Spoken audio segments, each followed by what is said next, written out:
just before we start the show, I want to take an opportunity to invite you to join me for the Podfluence Weekly newsletter, which is available both on LinkedIn and through the official newsletter channel. Now, if you are on LinkedIn and it's easier for you to follow there, then please just click on the link in the show notes, which will take you straight to Podfluence on LinkedIn, where you can subscribe for free and get weekly updates on Podfluence articles as well as episodes. If you would like to subscribe to the full newsletter where you'll get additional materials and, as my little incentive to you, my pre-podcast guest checklist for you to use when you're appearing on podcast shows so that you can be fully prepared every single time, then please click the link to the official newsletter in the show notes. Hope to see you there. Let's get on with the show. Welcome to Speaking of Influence, the podcast for speakers and professionals or anyone who wants to present with impact. Hosted by presentation persuasion coach John Ball. Remember to like and subscribe. If you're thinking of starting a podcast, there couldn't be an easier way to get started than getting started with Buzzsprout. They have all the tools and resources you need for starting a podcast and getting it out to all the major podcasting networks. Check out the link in the show notes and get your podcast started today. Welcome to the show. Welcome back. If you are a repeat offender, you're always welcome back, and know that we are building up a bit more of a regular listenership on the show as well. So great to have you back with us. Today, I have a really wonderful guest with me, someone who I've been on her show. So she is now very kindly returning the favor by coming on mine. Please welcome Amy Rowlinson. Hi, Amy. Hi. Thanks so much for having me on, John. It's a pleasure to be here.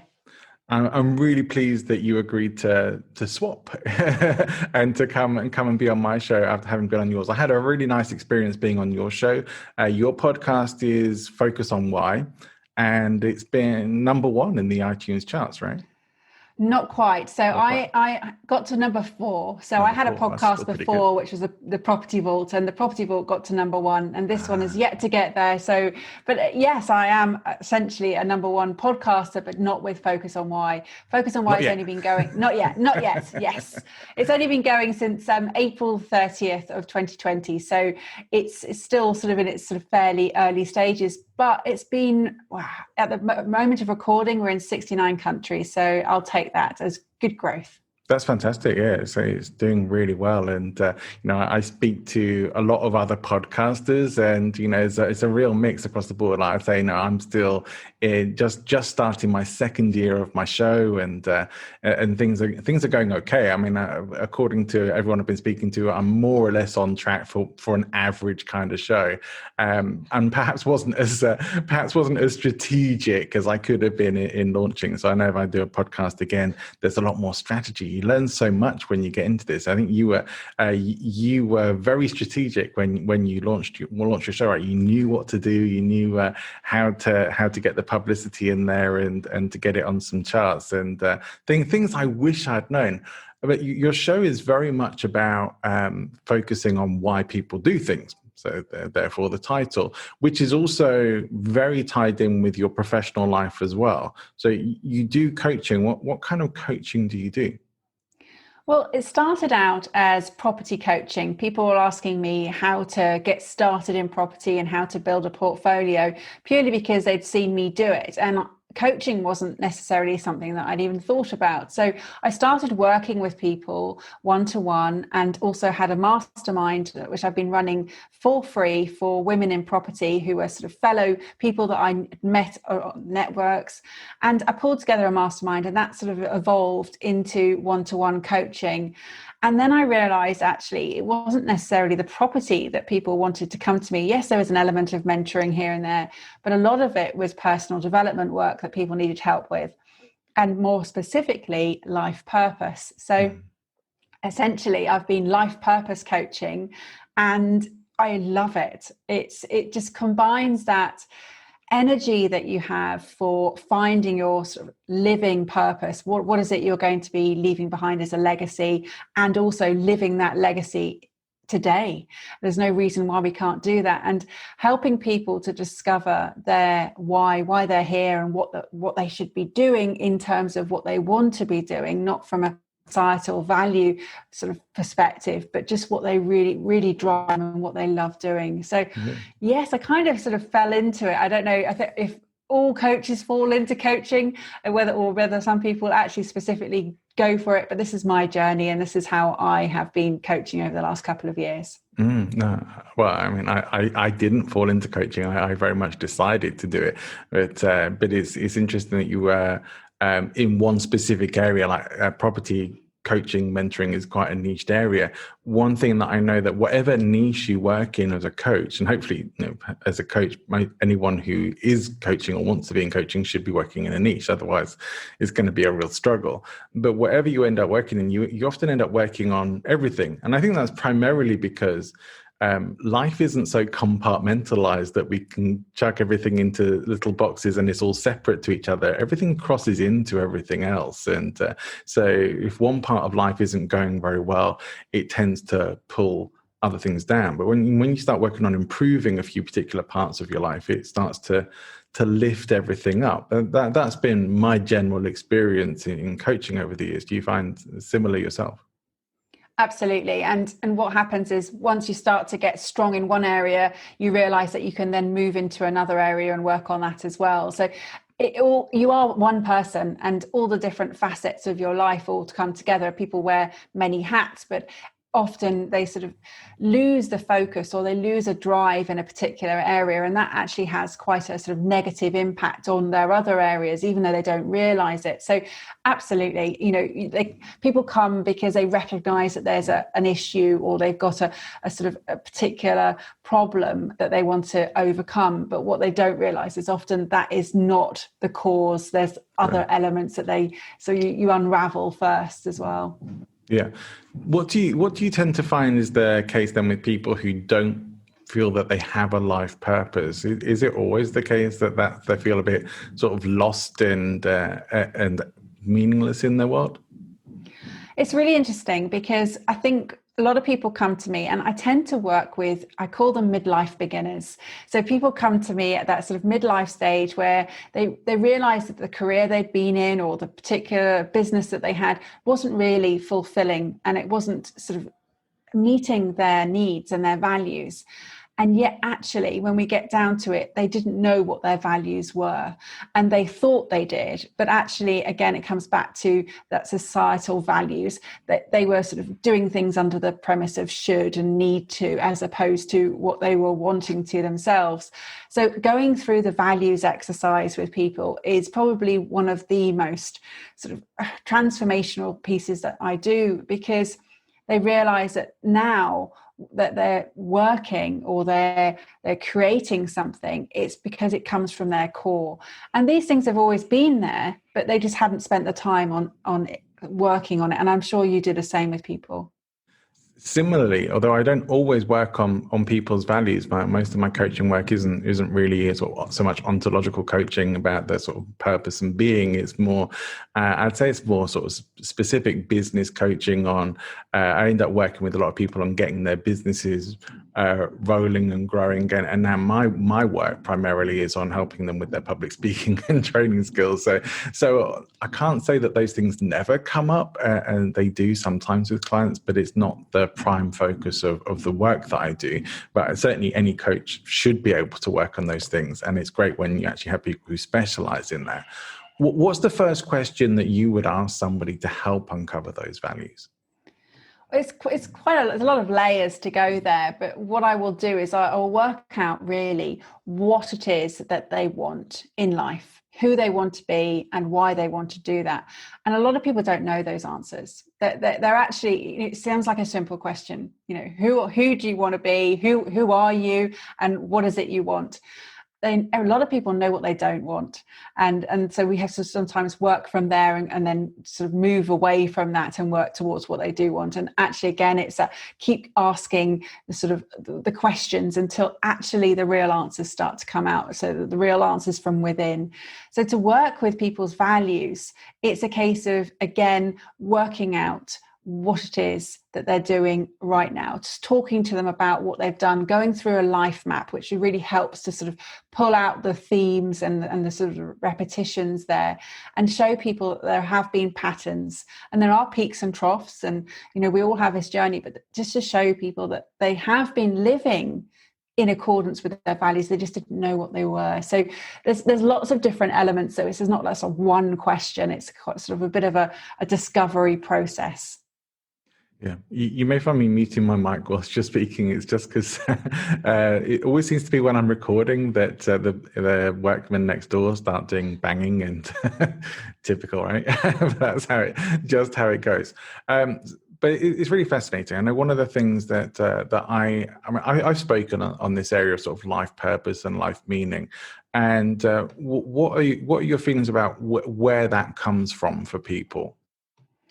Well, it originates with our need to belong and that whole sense of belonging, and also to be valued. So we all have this need and this craving to be of value to others and of purpose. And this is a sort of inner drive that we have. And sometimes it doesn't manifest. And that's where we will feel that we're not being valued for our work, or we're not finding life as fulfilling. And this is sort of like the news flash. People don't go to work to work.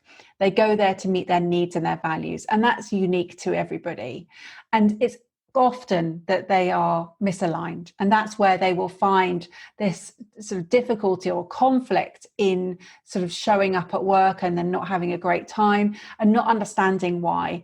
And this is where I can help people sort of fall in love again with what they're doing and why they're doing it. And that's the transformational moment, is that often it doesn't have to be this sort of huge shift. It can just be identifying within their existing job or their existing life all the elements that actually do meet their values. And it's a really great thing to be able to do, because you're just empowering people to see their own strengths, their own beauty in what they're capable of doing and how they can respond. And so I've heard this phrase, which is pointing superpowers, and it is essentially just pointing the superpowers that you have within you towards the things that you're capable of. And we are all so unique. We have unique maps of what we've done in the past and how we sort of approach things. So for me, it's just helping people to see who they are. And that's really powerful. I know one of the books has had a profound effect on me and on many, many people is Viktor Frankl's book, Man's Search for Meaning. And so I think it's very true that often we are searching for meaning and purpose in our lives. It seems to be how our brains are wired. Like, we often tend to not really take action, or to just feel like we're going through the motions in life if we don't feel that there's a purpose for it.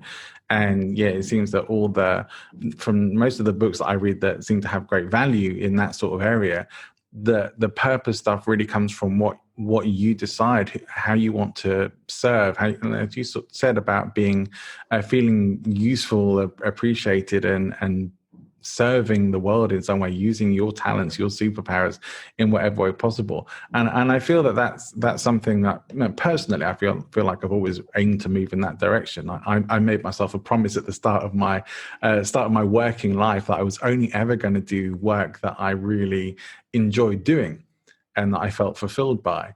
And for the most part, that has been true. Now, other than sometimes when I've just had to take jobs because I needed some money coming in, for the most part, my career choices, my work and business choices have been making the choices of what has allowed me to feel like I was being able to do the most, being able to contribute the most from what I could do, where I could help people, where my talents were. And so when you get to help people actually do that and create that in their own lives, I think that's a really, really powerful thing and a wonderful gift to be able to bring that out in people as well. What have been some of the experiences or stories that have been perhaps most meaningful for you from your work there? Well, let's just go back to Frankl again, because it is such a great piece of work. And yes, it's a very traumatic way to illustrate the sort of our search for meaning, using the Holocaust as the sort of main focus. But what it does allow us to do is that it allows us to understand as a human that it is our primary motivational force to find our meaning in life. And so when we do, and when I'm working with people that are looking for that, and they understand that that's what their driving force is, when they find it, what else is there? It's just the most empowering thing, because when we can sort of find that unique and specific significance in our life and have the understanding what our will to living is and our sort of meaning behind what we do, there's no greater sort of reason for us to be doing this. So yes, I mean, it's a brilliant book, and I'm waiting for someone to sort of do or give us a slightly different modern approach, because I think that book is going to stand out in time because of its link to the journey that people had to go. It was a very extreme point that he's making in that particular, or he's sharing very extreme sort of experiences. And this is something that I work with a lot of people, is that you don't need to go through huge trauma to find purpose. And people talk about the sort of big trauma or little trauma. What I work with clients is to understand, that there are lots of elements in our life that all come together, and it doesn't have to be that you've had this sort of epiphany, or you've had a significant event, a death of a loved one, or severe illness, before you sort of recognize. And this is where I obviously work with a lot of people who are in midlife, but I'm trying to encourage, especially through the podcast Focus on Why, people just to challenge their thinking more, and from an earlier age. And so the podcast does appeal to people all ages, because wherever they are in life, they're listening to other people's journeys. And yes, a lot of these people who come on the show have had some kind of trauma that has led them to then find meaning in their life, but not everybody. And that's why it's so great to have all these different stories, all these different people from all different walks of life who have had different life trajectories, just so they can inspire and motivate and encourage others to think about why they're doing what they're doing. Does that answer your question? Yeah, I think it does, because to me the whole sort of journey of finding meaning is ongoing. But one thing that I see that people often just don't do, and one of the biggest reasons why I think people aren't so in touch with that, is because we can live our whole lives without really contemplating it, without really considering whether we're on the track we want to be on, whether that's like through we feel we have duties and responsibilities, we have all things that can distract us, and sometimes we just don't stop and question. And certainly now more than ever, there's enough things in the day and in our lives to keep us distracted constantly that we don't really have to take that time out to just stop and think. Like, I know I've talked about this on my show before a few times, but people seem to be scared of getting bored. And I think that boredom can be a really wonderful gift, because once we sort of get past that sort of discomfort of being bored for a little while, we actually start to think, and we're alone with ourselves for a little while. And I think that's a wonderful opportunity. And many of the sort of great people who are generally looked up to and esteemed, will often talk about taking time out in their day to just think about things. And very often we don't do that. We don't take that step back in our own lives to just take a look at what's going on. And am I happy with this path? Is this the one I want to be on? Could life be different? Ask yourself some good questions. And it seems that that's what you're giving people an opportunity to do. Yeah, there's a great book called A Road Less Stupid by Keith J. Cunningham, and he talks about thinking time. And just taking yourself away from everything for 45 minutes a day with a pen and a paper and a very good question. And if you just do that on a regular basis, you'll find that the quality of the question will obviously determines the quality of the answer, but it allows you to explore things and come from things in very different ways, because you haven't got the distractions. You're allowing yourself to explore it in more depth. And this is about taking responsibility for your own life and becoming more self-aware about what you're doing, because who you are and what you do and what you have is all within your control, and what you want to have determines who you become and what you do. So this is a case case of what is it you're doing, and are you, I call it living as opposed to existing. You talked about a lot of people sleepwalking and drifting through life, and this is all about taking control and living again with self-awareness and responsibility.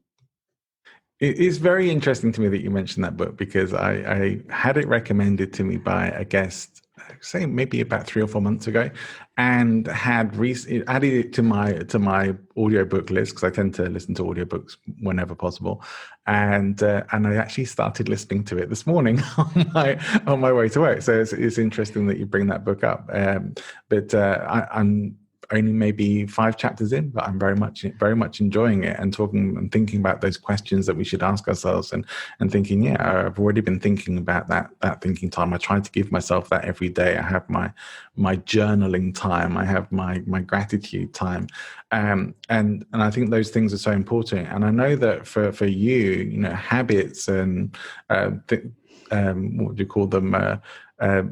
Rituals, if you like, rituals, habits, things that we repeat daily are a really important part of what you often talk about.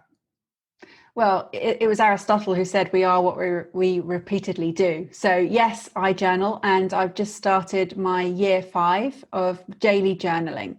And that was triggered by reading The Miracle Morning by Hal Elrod. And so every day, ever since then, at this point in time, I'm now 1,459 days in.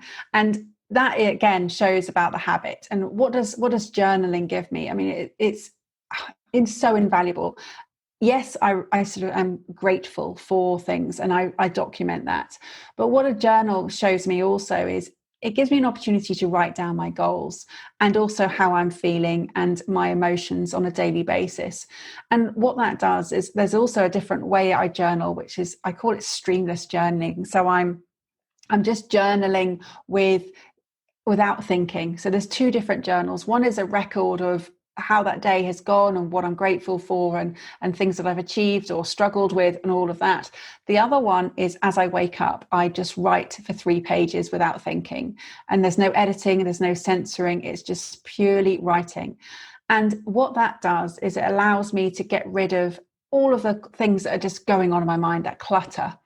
And as you wake up, it sort of documents it, you're writing it down, and it gives you the permission to sort of acknowledge that thought, and then you can move on with your day. And then a few days later, what I do is I go back through and highlight anything that comes out as negative, or I could perceive that as being a negative statement. And I write it down as it is, and then I rewrite it in positive as a positive affirmation. And what that does, it starts to sort of retrain the thoughts, because as you know, we have between 50,000 and 70,000 thoughts a day. Majority of those are repeated, as they were similar to the thoughts I was having yesterday. And a lot of those are also negative. So we're having very similar thoughts, and some of them are negative, keep on coming over and over again. And what happens then is that these then you believe them, you start to sort of act on them, and you start to think that that's true.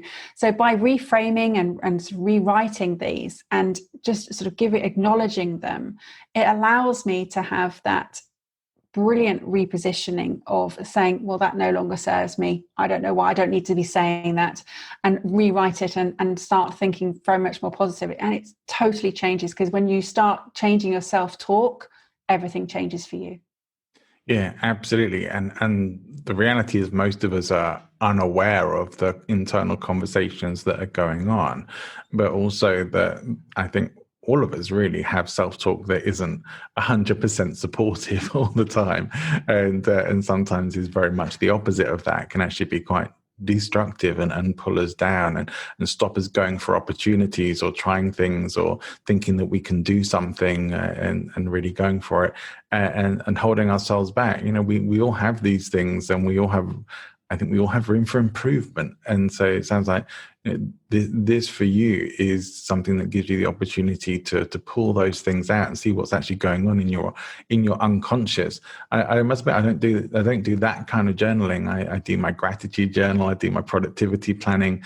Over the last few years before this year, I was doing a Stoic journal, that Ryan Holiday's Daily Stoic, and finding that very valuable. In fact, I'm going to come back to doing that. But that's a bit more of an evaluative journal in terms of thinking about what you want to achieve the day, but then actually looking at your day, like, how could I show up better tomorrow, starts to at least pull out some of those things. So like take a look at, how did you show up today? Are you happy with that? Were there some interactions that you maybe weren't so happy with? Are there some things that the way you showed up that you could have been a bit more positive or a bit kinder, or something that could have been improved upon? Anything that we can do that starts to examine those things in our lives and gives us an opportunity to say, okay, well, I'm not sure I'm 100% happy with that, or I think I could do better, is an opportunity to improve and to grow on that. And certainly when we can start changing how we talk to ourselves. And sometimes we will catch ourselves doing this stuff, right? Sometimes we'll catch ourselves like, oh, you stupid idiot, or something, something far worse. When we make a silly mistake or error, or say something that we didn't quite mean to say, you know, there's all this stuff that goes on internally. What do you do when you, for yourself or for other people, for changing that internal conversation then? It's so powerful, and it's so useful to know that you have the ability to change that self-talk, and you don't have to believe it. You know, this is the protection mechanism that you are using to sort of prevent yourself from downfall. And what it is a case of being able to do is just to allow yourself to reflect on those beliefs, and do they still serve you, or do you need to give yourself a new belief? And quite often some of these beliefs we haven't reviewed since we were a child, and a lot of what we thought we are operating under are the beliefs that we formed as a sort of 7 or 8 year old.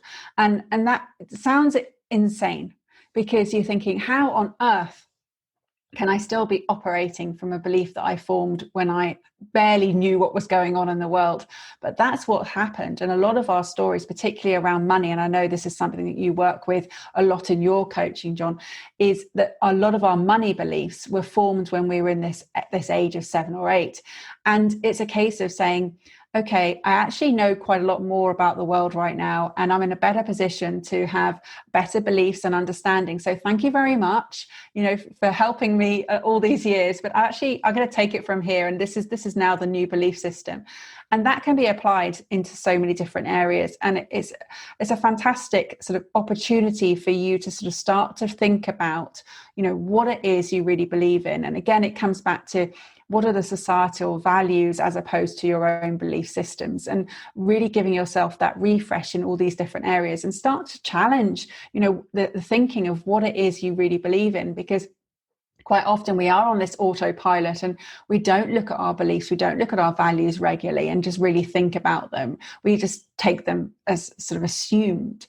And when you start to look at particularly, I'm going to use money story because I know that you can on this in a lot more detail, but when we sort of talk about money and how it serves us and what values we hold around it, and how that our operating models are formed around it, it's incredibly powerful, because it can allow us to see how we could be restricting ourselves and holding ourselves back, and putting that ceiling on our potential. Yeah, absolutely. Sometimes we'll point out to some of my private clients of some of the beliefs around these sort of, you're right, at the times that these beliefs are mostly formed from things that maybe are going on at home with your family, from your educational environment, from media, from so many different sources that can back up either positive or negative messages in particular area, especially around money. And if you look to those times, you'll see where those things come from. And if you had the choice now, would you ask a child to tell you what your beliefs or your values and expectations around money and wealth should be?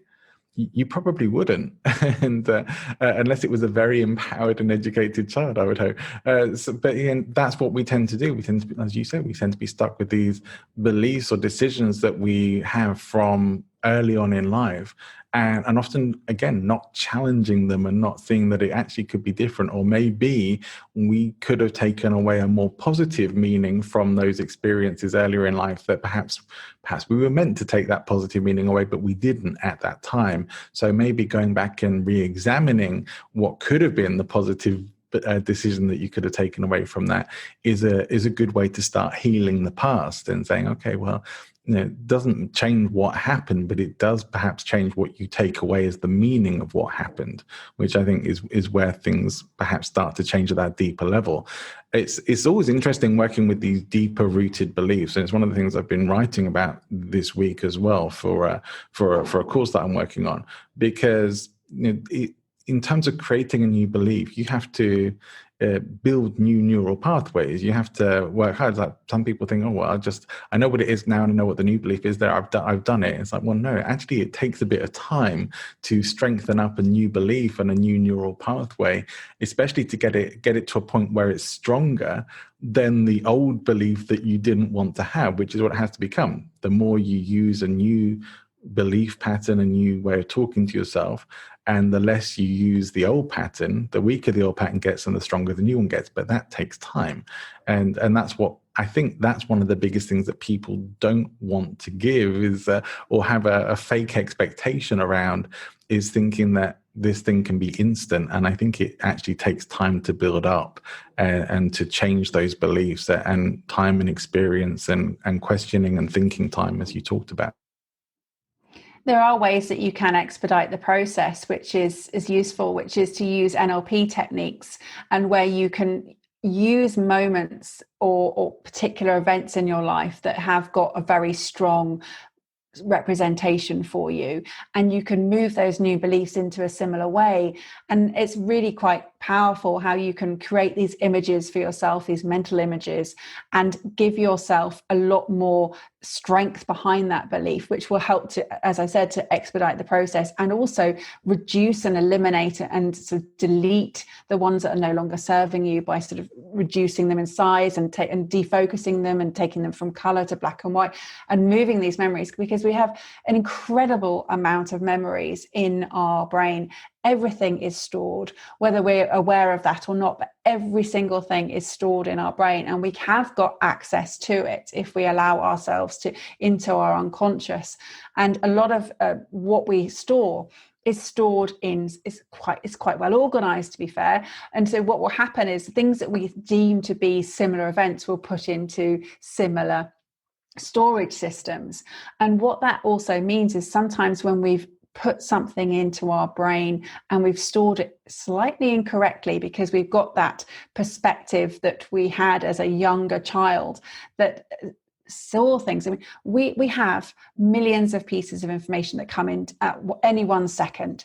And yet I think it's only 134, I think that's the number, that we can actually remember at any one time. So what's happening is we're filtering out, we're deleting, and we're distorting all the things that we are exposed to at any one second through our different senses.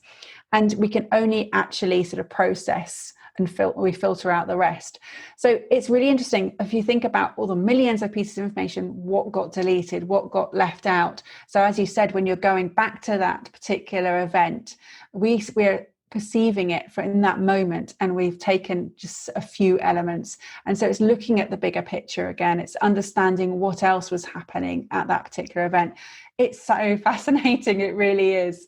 Yeah, it really is. It really is. You know, there's one of my favorite books. I don't know if you've read it. It's called The Luck Factor. It's I'm going to struggle to remember the guy's name now. Do you remember the author? I have got here we go. I've got my list of books here. I love it. I know, I love it. It's super organized. If anybody wants my spreadsheet of books I've read, but The Luck Factor, I haven't done it by, I've done it by surname. So I'll find it as you carry on talking about it, and we can reference it in a moment. Okay. The one of the reasons why I particularly love that book is because it talks about what really is luck and what is good luck, what is bad luck. Like, they're not mysterious forces. They're not magical kind of things. It really does come from your expectations, your beliefs about yourself. And I'm going to say it's Richard Wiseman. I think it's Richard Wiseman. It's something, man, isn't it? Let's have a look. Yeah, Richard Wiseman, well done. Hey, yeah. The Luck Factor, yes. So in the book, Richard Wiseman talks about that when they were actually scientifically investigating luck, they were able to dismiss the sort of supernatural explanations pretty early on and start looking at actual scientific reasons why people were lucky or unlucky. And I even remember some of the experiments that he talks about being conducted on the TV.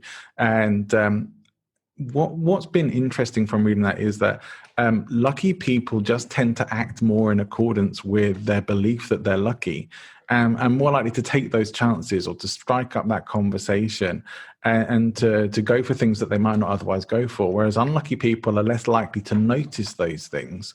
And Darren Brown did a really great experiment on one of his shows. He went to Todmorden near Manchester and did this experiment to really about whether people were lucky or unlucky. And I think his show, who knows the magic of editing and everything, but his show did a pretty good job of demonstrating that lucky people people who believe they're lucky tend to be luckier, and people who believe they're unlucky tend to have that experience as well. And they just don't, unlucky people tend to just not notice where there's opportunity. Because, as you say, all this information coming through, they're not sorting for that. They're not looking for it. They don't have an expectation that there may be opportunity, even when people might be dropping money right in front of them on the path, and you might find £50 on the floor and just walk straight by it because you don't expect anything good to happen to you. In fact, you're expecting the opposite. You're kind of more, your brain's looking out for threats or for what might go wrong. And so that was really powerful for me after reading that. I think it's one of the very first sort of personal development books I ever really read, and just recognizing that we really do create our luck or our lack of it by our beliefs, by the values that create those beliefs, by our experiences that create those beliefs about what the world is like and what our life is like, and that all this time we are creating the experience of our reality.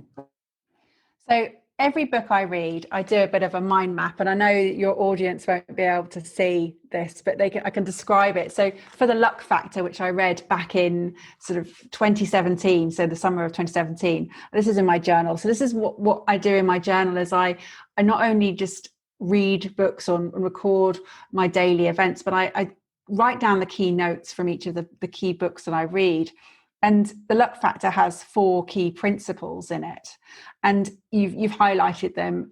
But the first one is to maximize your chance opportunities. Lucky people build and maintain strong network of luck, and they listen to their lucky hunches, which is their gut feelings. And that we know that there's a lot to be said about the gut and trusting the gut in terms of there's the decisions that we're making. And there's a fantastic, I had an interview recently with Adrian Hales, who talks about the vagus nerve and the gut making those big decisions in your life and how that works. And expecting good fortune is another one of his principles, Richard Wiseman's principles, which is that lucky people expect the future to be hopeful, and they understand that the future is going to help them fulfill their dreams and their ambitions. And the final principle is all about turning your bad luck into good luck. People are able to transform their bad luck into good fortune. So you're absolutely right. It comes down to mindset, and this is something that we've both focused on for sort of many years now, and really enjoyed the transformation that we see in ourselves, but also those in others. I'm mostly just in admiration of how super organized and planned out you are about all of this. I know that like myself, you're a very, very big lifelong learner. You believe in the power of self-development and education. I wish I was anything close to as organized and thorough as you are on this sort of area. I tend to rely on memory a lot more than perhaps I should, but I definitely have a lot of admiration that you're just able to pull that out there. Oh yeah, here it is. Here's my here's my notes on this. Yeah. So the thing is that I am a very visual person, and so when I'm reading things, even if I'm listening to them on an audiobook, I probably have to then buy that book at another time in the physical version so that I can then write out some notes again. Because quite often when you're listening to a book on audio, you're driving or you're walking and you're doing something else, so it's not always the case you can do that. So for me, when I'm listening to a book, and that was on holiday, so I had the luxury of being able to sort of write down the keynotes as and when I was listening to them. But I'm heavily auditory digital, which means that I like processes and having those models there, because it really helps me to process from the visual perspective as well. So being aware of the way that you receive information and what your primary representation system is really, really useful to know, so that I communicate a lot through my language is using visual language. So I will often say to someone, I see what you're saying, and I've got a really good picture of that. So they're very visual descriptions. And this is again where NLP comes into work with coaching, and really positive with language is when you are building rapport with your clients and anybody, this could be with family or friends, listen to the language that they're using and then start to sort of feed it back again. So somebody might be in a meeting and say, well, I hear what you're saying, but I just can't quite understand what it is you're describing here. Or they might say, well, I've got a sense of that, but can you give me a better idea so I can get a handle on it? And you can hear the difference in language. Excuse me. Sorry. And with that, you can then take your rapport and your relationships to the next level. And here, let's go with another book. Stephen Covey. You must have The 7 Habits of Effective People. And one of the biggest principles that he has is first seek to understand, then be understood. And this is probably, for me, the best. I love the book, and I love the principles in that as well. And grab yourself some water, Amy. So it's for me, it's a very powerful thing to be able to just communicate well with people. One of the things I find interesting with rapport is we tend to do it anyway. Like, the rapport skills have been developed from observing rapport and how it works with people. And some of us find it easier to generate rapport with others than others do. And some of us find that rapport with certain people is very easy, but with other people it can be very difficult. So the rapport skills are really good to know for those times where you don't naturally have it, where you can actually, if you think, well, I don't have rapport with this person, I think you should first ask yourself, do I want rapport with this person?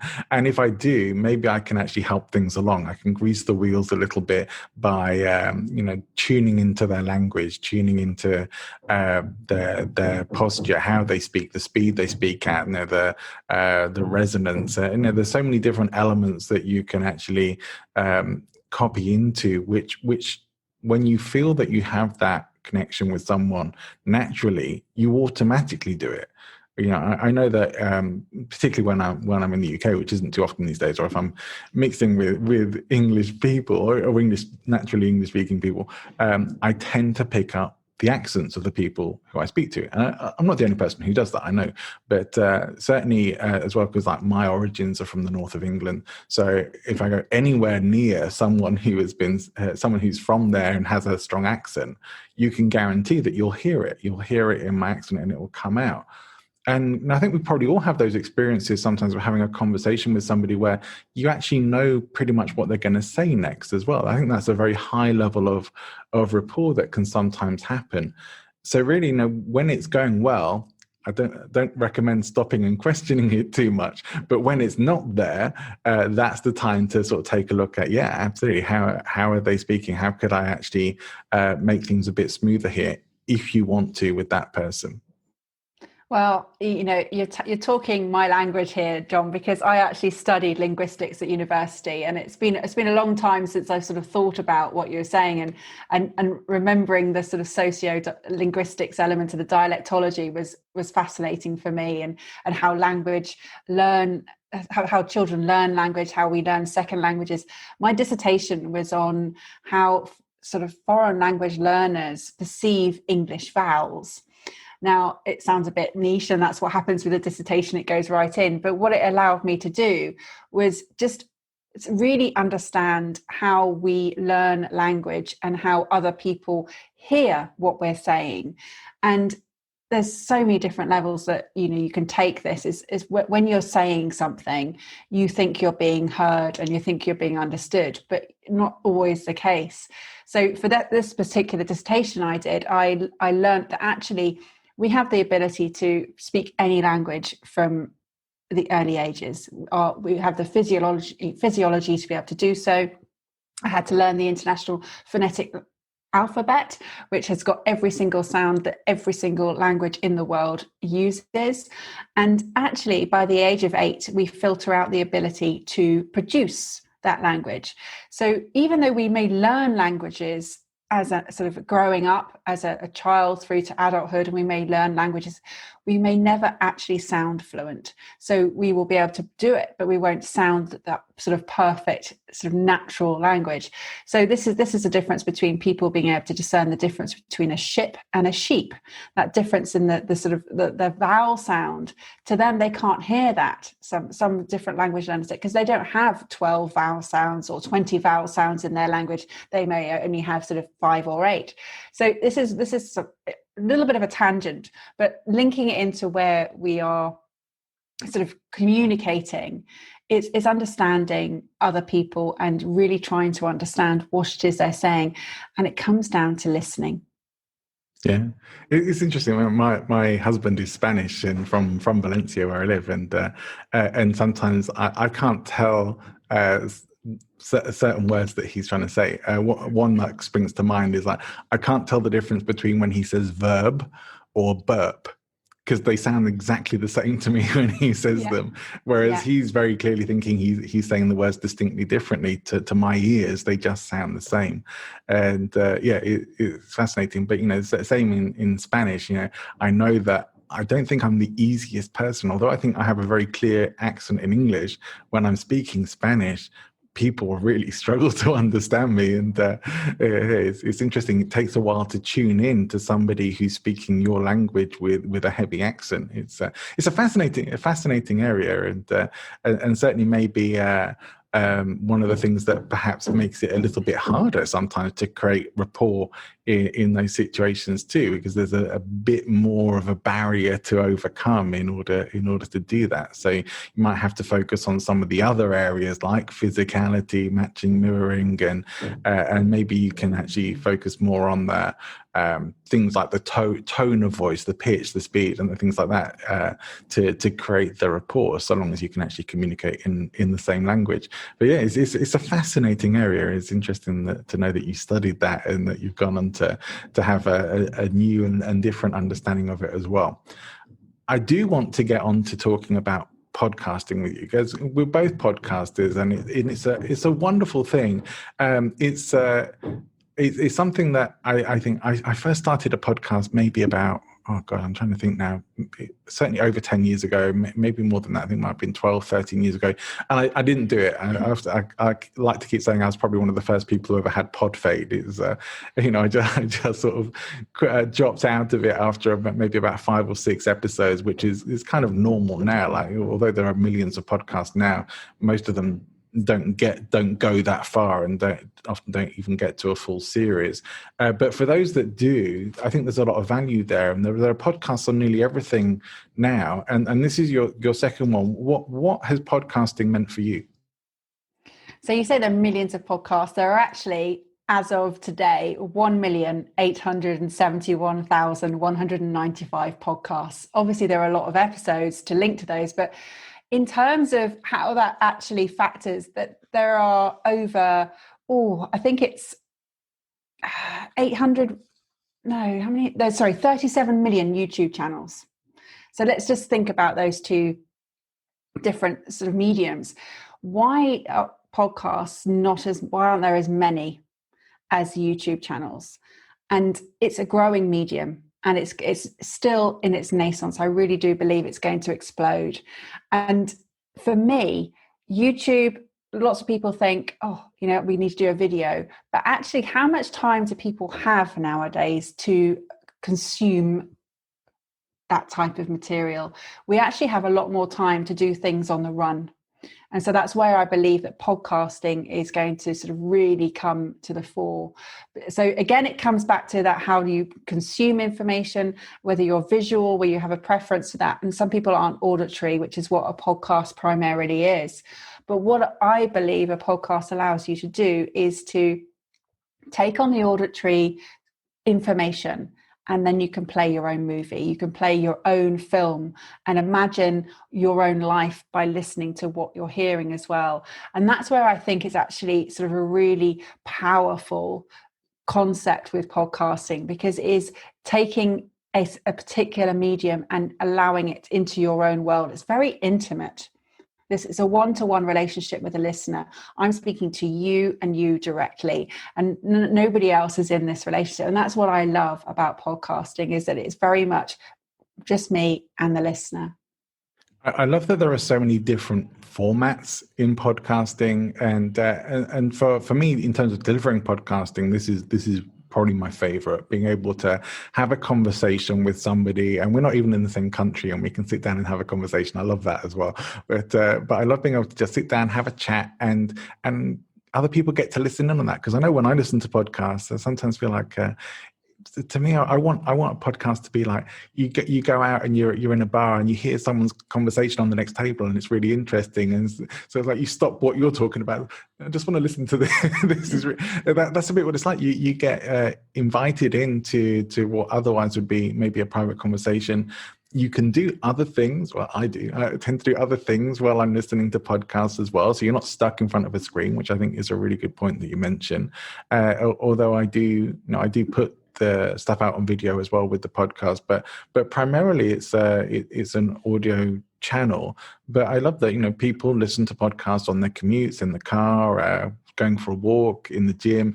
It's a very versatile format that and doesn't use up so much memory, I guess, on devices if you want to download stuff, which probably helps as well. But also, I listen to some fiction on there from some time to time, and I get to pick the conversations that I want to tune in on. Like, there are some very very popular podcasts like Tim Ferriss, Joe Rogan. I probably listen to Tim Ferriss more than Joe Rogan, but I like to listen to bits and pieces of other podcasts. I recently listened to one of your shows with Patricia Fripp, which I really enjoyed. It was a really good episode, and she's an interesting lady, and there's a lot to learn from her too. It's a great conversation. That's the kind of stuff that I love with podcasting, and not that it really does anything other than I get to have lots of great conversations, and the networking that has come from podcasting has been made it one of the best things I've ever done, I think. Absolutely. And you've struck a nail on the head, because you can be entertaining, you can be informative, you can be educational, you can be intimate, you can be have so many different formats. You can either have this one-to-one with someone, or you can have group conversations, you can have sort of mind dumps, and you can repurpose all different types of material. It can be a 5-minute podcast, it can be a 5-hour. Some of Joe Rogan's ones are ridiculously long, but that's his format, and he just works through at that space. And this is the thing, is that you can be as creative as you want in a podcast. You can own your own show, you can have different elements, you can push it out at different times of the day. There's so much flexibility, and that's what I love also about this particular format. But again, I think it comes down to people, what you're allowing yourself to do, particularly on my show, Focus on Why, is you're peering into the window of a world that's normally sort of hidden, and you are invited in to be a party of that conversation. Like you say, we've all been in that cafe, sort of like earwigging to that conversation of that table next to us, and suddenly you realize that you are completely engrossed in their conversation. And that's what it's like about a podcast, is you feel like you're party to, and you're allowed in. It's a privilege that you've been invited to listen to this conversation that other people are having, and you're like, oh my gosh, this is fantastic. I didn't know that was the case, and that's what it is. As a lifelong learner, I love listening to podcasts. I hadn't listened to one before I launched my own show. How bad is that? And now I listen to so many other podcasts, because I just want to consume more and more and learn more and more. And as a lifelong learner, that sits well with me. Yeah, I love them, and the more I can get, the better. I actually have the one thing that I planned never to have with audiobooks, because I listen to them a lot as well, I now have, and the same with podcasts as well. Like, most of us have a stack of books that we've bought that we haven't got around to reading yet, and that stack often, if you like learning, if you like books, you just keep buying. Well, you justify it, you find a way to do it, and the stack grows bigger of all the stuff you haven't read yet. And I've ended up with now the same thing with my audio books, even though I go through loads of them with podcasts as well. It's like all these stacked up episodes. Like I will get round to listening to them at some point. But realistically, you can only do so much. There is so much time. But that is one of, like, as a listener, that is one of the aspects I love the most, is that it's a very flexible format that you can do other things whilst you're listening to a show, and you don't have to listen. Now, even if you have a several hour podcast, you don't have to listen to the whole thing in one go. You can break it down the same as you would any audio product, and come back and pick it up where you left off, which I particularly love as well. From the side of being a podcaster, what do you see as being the benefits of it? Well, you picked up on it before, and you mentioned the network, and this is where I'd like to give you a huge thank you, because you recommended, or you spoke of somebody that you had on your show called Lee Hayes, and I reached out to Lee. We recorded an episode which was just before my 100th, so it was my 99th episode with Lee, and after that, and listening back to it, she has reached out to me, and she's introduced me to probably about 6 people now who have come on the show and have also about to come on the show. And again, I would never have met these people, or as quickly as I have. It may have taken several sort of years to get to the space of where I'm now interviewing this type of sort of person on my podcast. And because the network just gets richer and richer, and it expands. And when people like what you do, and they understand what the mission is behind the show and what the purpose is, and it helps that I have a very strong purpose with focus on why, that it's very clear, and the outcome is sort of easily understood by everybody who comes on the show. So everybody wants to come on the show. They want to share their purpose because it's the core of what they're doing and why they're doing it. So nobody says no for coming on Focus on Why. I've had a few people who have come on, recorded, and then come back to me several months later and said, oh, thank goodness you haven't released that yet, because actually I'm now doing this because coming on your show made me realize that what I was doing was not congruent to what I wanted to be doing. So I've re-recorded 3 different episodes with people because they have changed their life purpose having been on the show. And my That's amazing. it is amazing. And episode 100 was called The Ripple Effect. And it's all about the things that have happened since launching this show. And I had guests come on from all over the world who were audience members and had also been various guests as well. So they were audience members who had listened to the show, done something as a result of that, and then they wanted to come on and share with me what they'd done.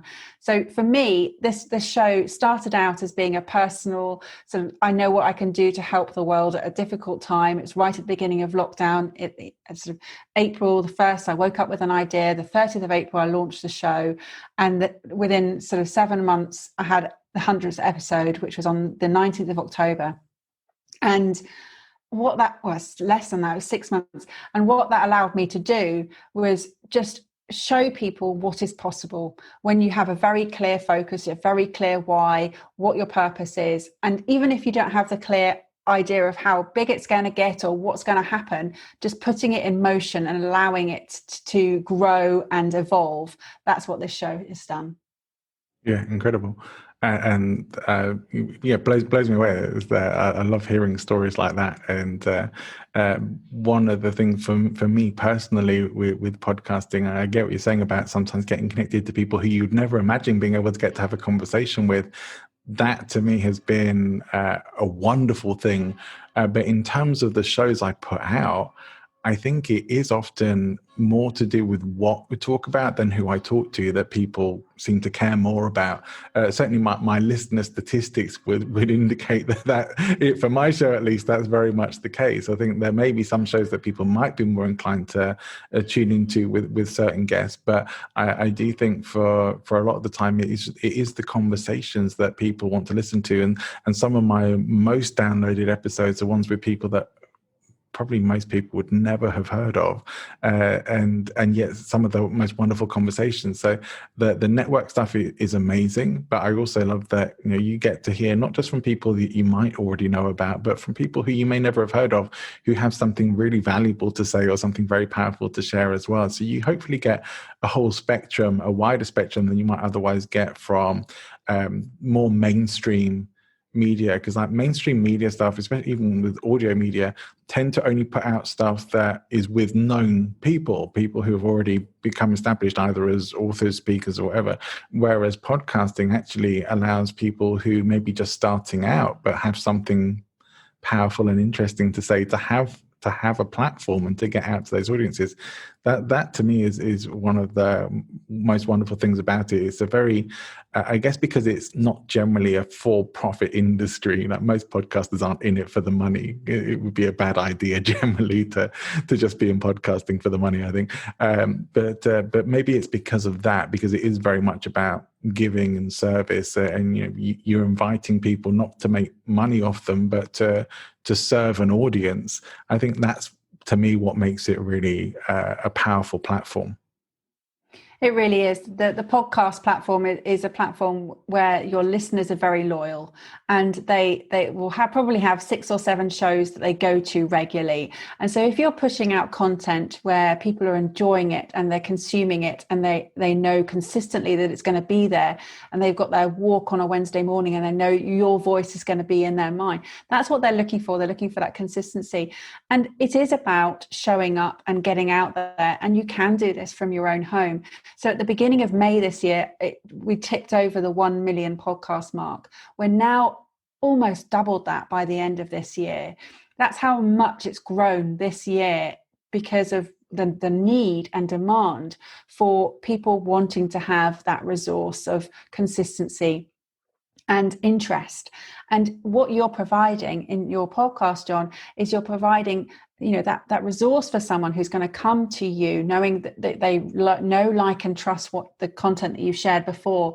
And as you say, sometimes the bigger guests aren't the ones that they're going to relate to as much as they're going to relate to the sort of the other people who have just shared a journey or a story or a learning or shown a vulnerability. They've gone through an experience and they've shared that with them.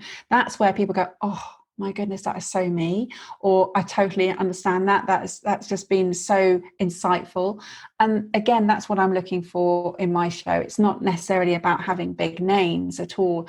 It's about having relatable, inspiring, and uplifting conversations that people can really sort of take on board and use as a motivational piece to take action, to take responsibility, and take control of their own lives.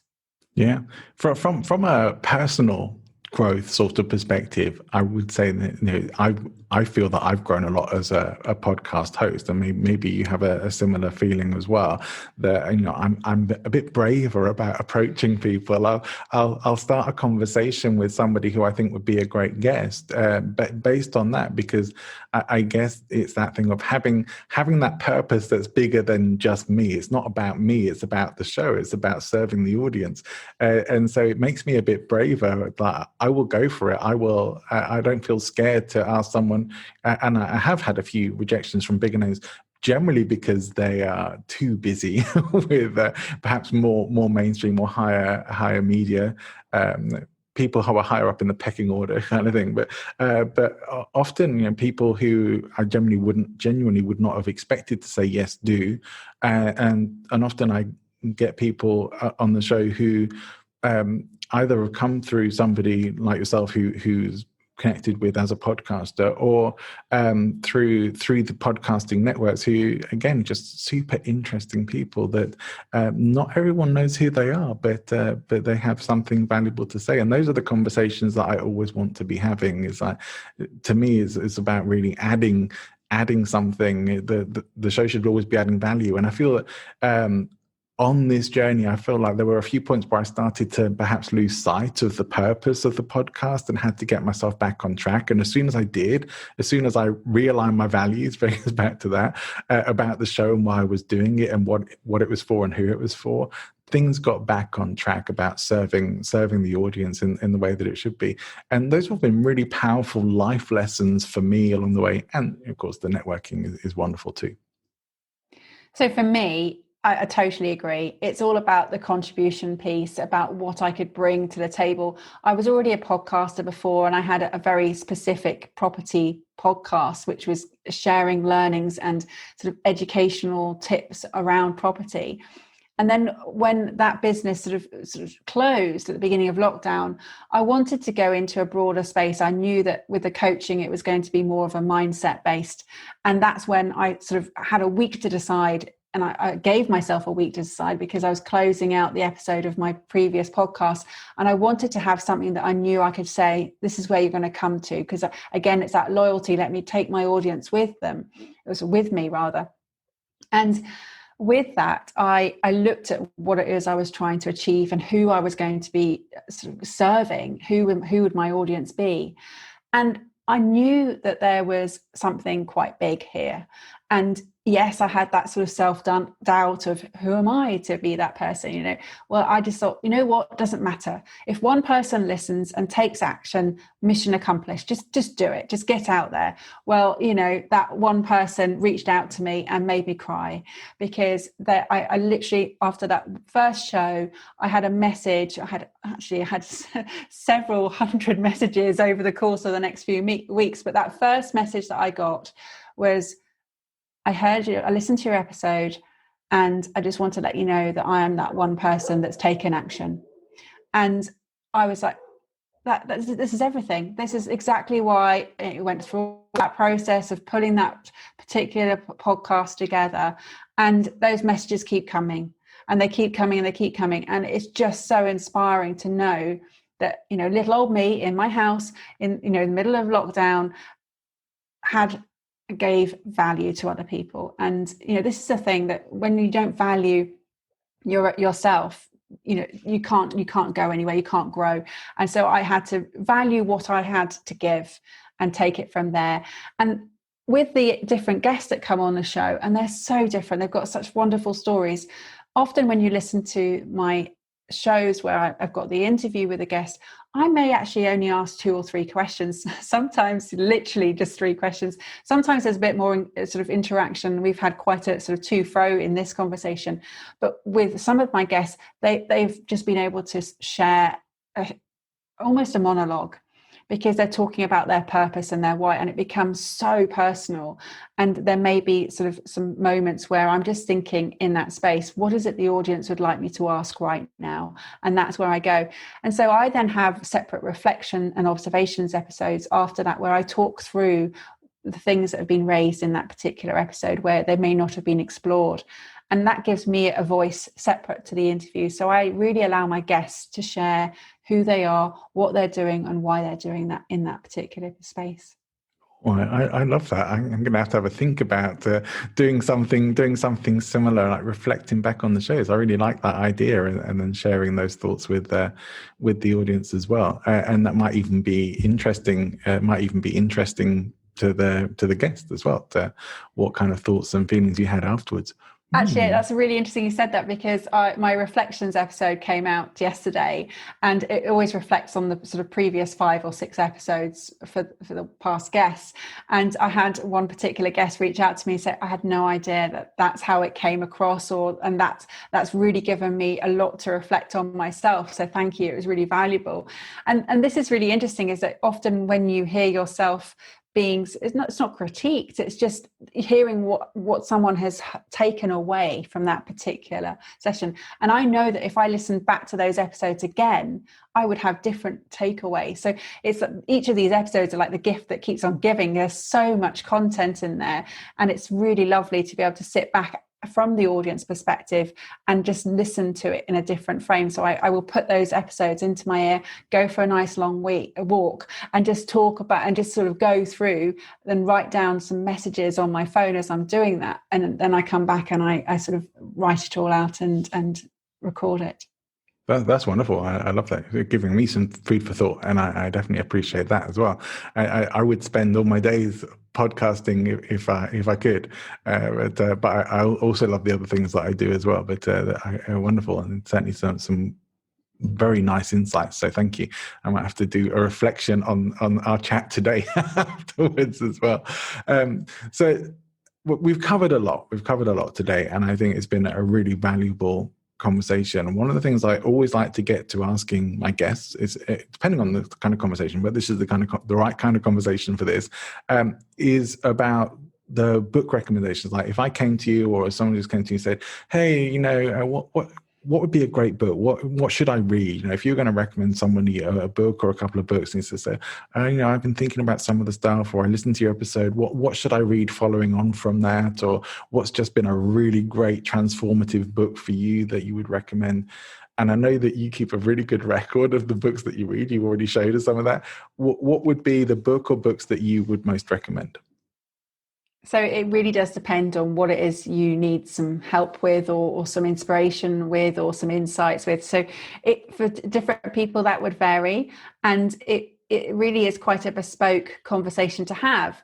And what I do is I do keep a record of all the books that I've read, but I also keep a record of who recommended me that book, and sort of around that conversation that we were having at that time, because that does make an impact of why I then sort of read that book and what value I get out of it. Because for me, I may recommend a book, but that was very personal for me at that time, because it gave me the answers to something I was looking for. So it's a great question, but I don't necessarily have the perfect answer for it.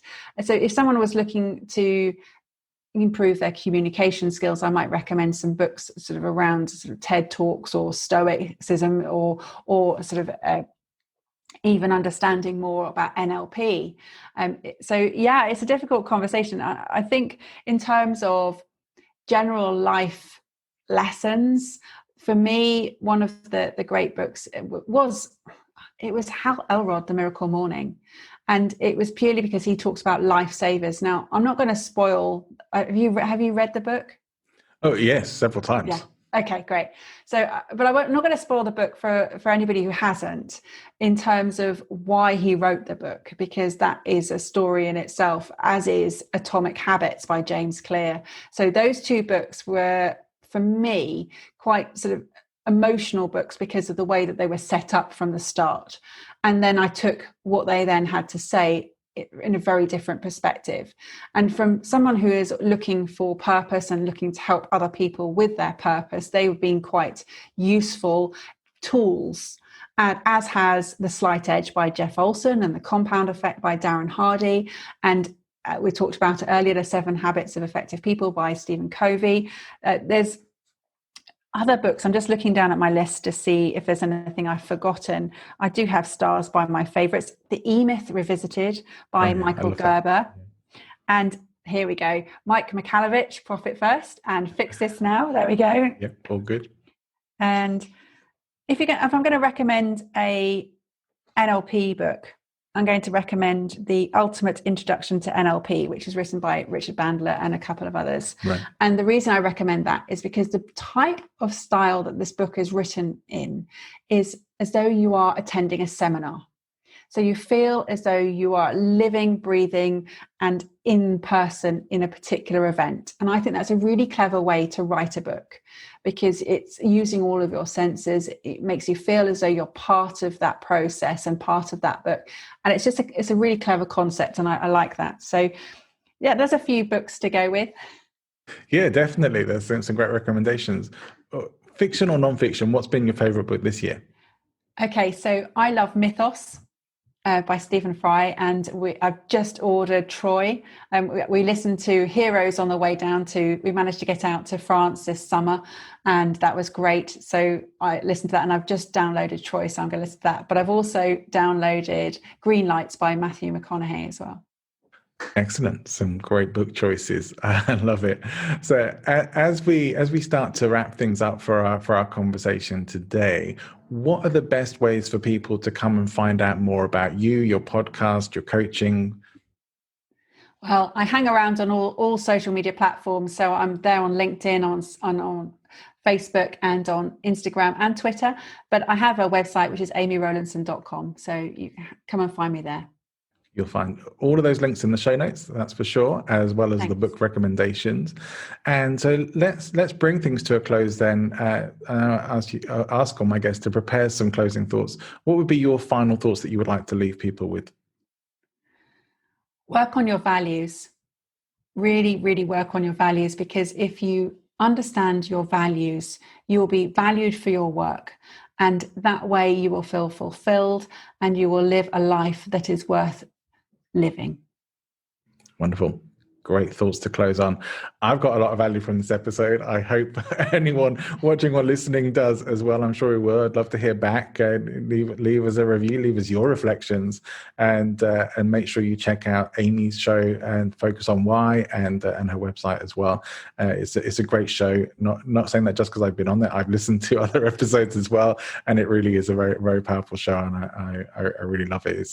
It's an inspiration to me as a podcaster as well. So thank you. And thank you for coming and being my guest today. It's been wonderful. Well, thank you for having me. It's been great to visit Spain for the afternoon.